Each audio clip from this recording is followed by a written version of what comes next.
Welcome to Clara Barton's house. This is Daniel Shields, nursing student, interviewing Clara about her life. Well, Clara, first one, thank you for letting us come here today. I'll address you as Miss Barton. I'm from the South, so it's kind of a traditional thing. I just wanted to start off by saying, would you mind telling us about the night you were born and your family? I would love to tell you about my story, Daniel. Well, I was born on Christmas Day, 1821, in North Oxford, Massachusetts. I was the youngest of 5, and probably a little surprised to my parents, since it had been 11 years since my sister Sally was born. Wow, with an 11-year difference, I'm sure there was a lot of siblings to help take care of you around the house and kind of direct you through life. Oh yes, I was mainly raised by my brothers and sisters, since my mother didn't seem to have a lot of time to help with me. My sisters used me for practice teaching, and my brothers taught me about outdoor activities. I even learned to ride a horse by the age of 5. I enjoyed the outdoors so much. Is it true that your father inspired you to want to be a soldier since he was a soldier himself? This is true. I always admired my father and enjoyed his stories of the war. They seemed exciting, but also a time of turmoil and pain. I always had a knack for caring. I, at the age of 11, even had to care for my brother after a horse accident. It took 2 years for him to recover. At that time, nursing mainly consisted of feeding, cleaning a patient, changing linens, and tending to the personal matters such as writing letters.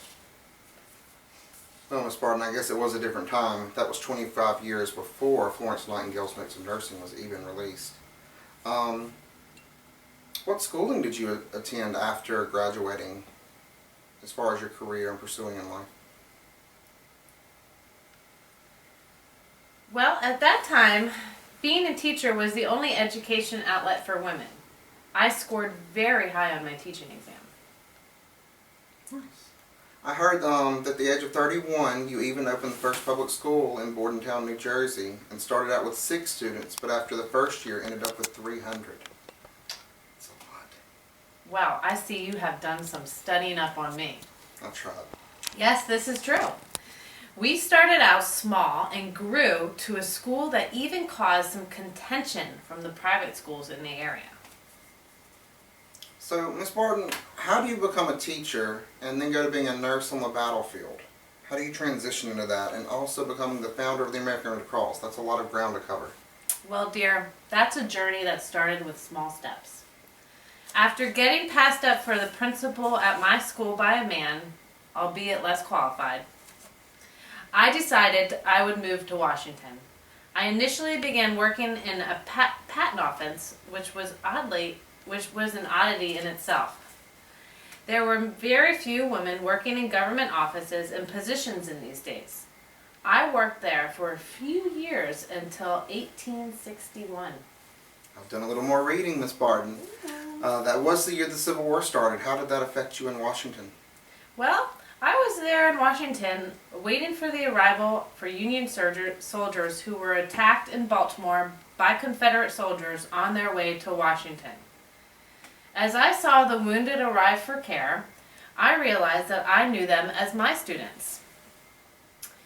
It kind of became a saying of mine that I called the many soldiers I saw over the years as my boys, because so many of them were previous students of mine.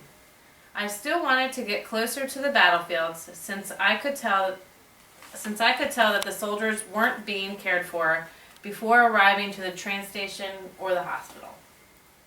How did your dad take all this news that you wanted to be a nurse on the battlefield and actually going to the front lines instead of just sitting on the wayside? Well, my dad was ill, and he replied to me by saying, "Go, if it is your duty to go. I know the soldiers and they will respect you and your errand." Is it true that you wrote to friends and papers asking for supplies because the War Department wasn't prepared for the war they were about to enter? And so many supplies were gathered that you had to obtain a warehouse in Washington to store them? Yes.